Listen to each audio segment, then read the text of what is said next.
नमस्कार, आप देख रहे हैं न्यूज समाचार जनता की आवाज। आइए खबरों की शुरुआत करते हैं। अजमेर से बड़ी खबर। भारी बारिश में एलिवेटेड रोड राम सेतु के एक भुजा की सड़क का कुछ हिस्सा धंसने व गड्ढा होने का मामला। आज अदालत ने दिए पूरे राम सेतु पर आवाजाही बंद करने के आदेश। अदालत ने माना राम सेतु से लोगों की जान को खतरा। सिविल न्यायालय पश्चिम के न्यायाधीश मनमोहन चंदेल ने आज सुनवाई कर सुनाया फैसला। एडवोकेट विवेक पाराशर के जरिए पेश याचिका पर कोर्ट ने पूरे राम सेतु ब्रिज पर आवाजाही पर रोक लगाने के जिला कलेक्टर को किए आदेश जारी। नगर निगम और स्मार्ट सिटी ने अदालत में दिया जवाब। अगली सुनवाई होगी 11 जुलाई को। स्मार्ट सिटी योजना में करीब 250 करोड़ की लागत से बना था एलिवेटेड रोड लगभग 2 साल पहले बनकर तैयार हुआ था। यह एलिवेटेड रोड विधायक वासुदेव देवनानी की अनुशंसा पर राज्य सरकार ने एलिवेटेड रोड का नामांकन किया। राम सेतु फिलहाल राम सेतु बना हुआ। अजमेर में सियासी अखाड़ा भाजपा व कांग्रेस के नेता एक दूसरे पर कर आरोप प्रत्यारोप। कांग्रेस नेता एलिवेटेड रिमांड में लगा रहे हैं। भ्रष्टाचार के आरोप। रोड धंसने के बाद विधानसभा अध्यक्ष वासुदेव देवनानी और 4 जुलाई को अजमेर दौरे पर आए। यूडीएच मंत्री झावर सिंह खर्रा ने राम सेतु की भुजा के मामले में दिए थे जांच के आदेश। मंत्री खर्रा ने कहा कि जिम्मेदारों पर होगी सख्त कार्रवाई। स्मार्ट सिटी के पूर्व डायरेक्टर व इस मामले में पक्षकार पूर्व विधायक डॉक्टर राजकुमार जायसवाल ने भी एलिवेटेड रोड निर्माण में पर उठाए थे सवाल और लगाए थे भ्रष्टाचार के आरोप। यूथ कांग्रेस ने भी पिछले दिनों भ्रष्टाचार के आरोप लगाकर व निर्माण की जाँच करवाकर दोषियों के खिलाफ कार्रवाई की मांग को लेकर किया था राज्य सरकार के खिलाफ विरोध प्रदर्शन। आइए देखते हैं आगे की रिपोर्ट। विवेक पाराशर अधिवक्ता और डॉक्टर राजकुमार जयपाल पूर्व डायरेक्टर स्मार्ट सिटी योजना व पूर्व विधायक ने क्या कुछ कहा, देखिए पूरी रिपोर्ट।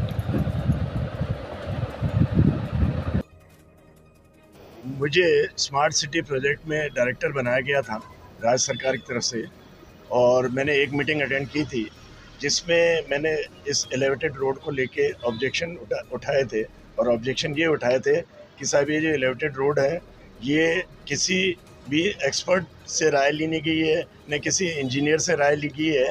केवल एक ये इसमें लिखा भी है कि 24/6/18 को मीटिंग हुई, उसमें साफ लिखा कि वरिष्ठ जनों व सिटीजन फोरम की जो है उनके द्वारा राय ली गई और उन्होंने जो बताया कि भाई इस तरह से एलिवेटेड रोड बनाई जाए, उस तरह से एलिवेटेड रोड बना के और उसको शुरू कर दिया काम को।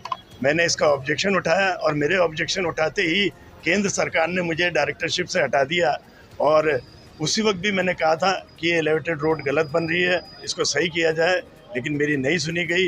इसीलिए ये रोड ख़राब हो गई और इसके लिए मुझे न्यायालय में आना पड़ा एक पक्षकार बन के। और मैं खुश हूँ कि साहब सही निर्णय लिया गया और मैं चाहता हूं कि जो भी अधिकारी है, दोषी अधिकारी है, उनके खिलाफ कार्रवाई की जाए और जो पैसा गवर्नमेंट का लगा है, जो जनता का पैसा लगा है, वो उनकी तनख्वाह से वसूल किया जाए। आपने क्यों छोड़ा है? मुझे हटाया गया, मेरे को छोड़ा नहीं है, मुझे हटाया गया केंद्र सरकार ने।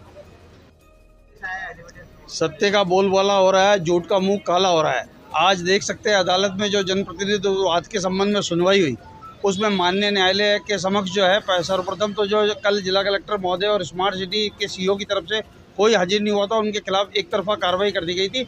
ये एक प्रशासन का और सरकार का एक रवैया स्पष्ट नज़र आता है कि ऐसे महत्वपूर्ण मामले में भी वो सुनवाई के दौरान उपस्थित नहीं होते, परंतु आज उनकी तरफ से जो है उस एक पक्षीय कार्रवाई को निरस्त करने के लिए प्रार्थना पत्र प्रस्तुत किया गया, जिस पर हमने अनापत्ति की कि नहीं, सुनवाई का सभी को मौका देना चाहिए और उन्हें अपना पक्ष रखने देना चाहिए। उस पर अदालत ने जो है हमारी अनापत्ति को देखते हुए और तथ्यों को देखते हुए माननीय न्यायालय ने उनके एक पक्षीय कार्रवाई निरस्त करने के आदेश दिए और उसके पश्चात जो है सुनवाई के लिए वापस प्रकरण रखा गया, जिस पर नगर निगम की तरफ से जवाब प्रस्तुत किया गया और स्मार्ट सिटी लिमिटेड की तरफ से जवाब प्रस्तुत किया गया। परंतु बहुत आश्चर्य की बात है कि दोनों ही तरफ से जो जवाब प्रस्तुत किए गए वो अलग अलग जवाब प्रस्तुत किए गए, पर हस्ताक्षर एक ही अधिकारी ने दोनों पे किए। तो एक अधिकारी उसका डबल रोल आप देख सकते हैं और 2 जवाब और 2 पक्षकार अपना अपना पक्ष में दोनों जवाबों में अलग अलग कथन। तो ये बिल्कुल अत्यंत आश्चर्यजनक बात है। परंतु इस सब मामलों को लेकर मामले की जो सुनवाई है उसके लिए हमने फिर उसमें लिखित बहस प्रस्तुत की, न्यायिक दृष्टांत प्रस्तुत किए, जिस पर इन्होंने हमारे लिखित बहस का जवाब देने के लिए राज्य सरकार ने और जो नगर निगम है उन्होंने समय मांगा उनके अधिवक्ताओं ने, और अदालत ने देखा कि समय मांगने के उपरांत जो उन्हें समय दिया गया 11 तारीख मुकर्रर की गई सुनवाई के लिए। जब तक माननीय न्यायालय में सुनवाई चल रही थी, माननीय न्यायालय ने यथास्थिति के आदेश दिए कि पक्ष जो है यथास्थिति बनाए रखेंगे। परंतु इसी दौरान जो है राज्य सरकार की ओर से न्यायालय को अवगत कराया गया कि 3 भुजाएं, इसकी कुल 4 भुजाएं हैं और 1 भुजा बंद की गई है। तो न्यायालय ने इस मामले को गंभीर विषय माना, बोला लोगों की जान को जोखिम में नहीं डाला जा सकता है, आम जन की को खतरे में नहीं डाला जा सकता है कि पुल चूँकि एक ही सीमेंट का बना हुआ है, एक ही बजरी इस्तेमाल हुई है, एक ही तरह के जो है उसके सरिये इस्तेमाल हुए हैं।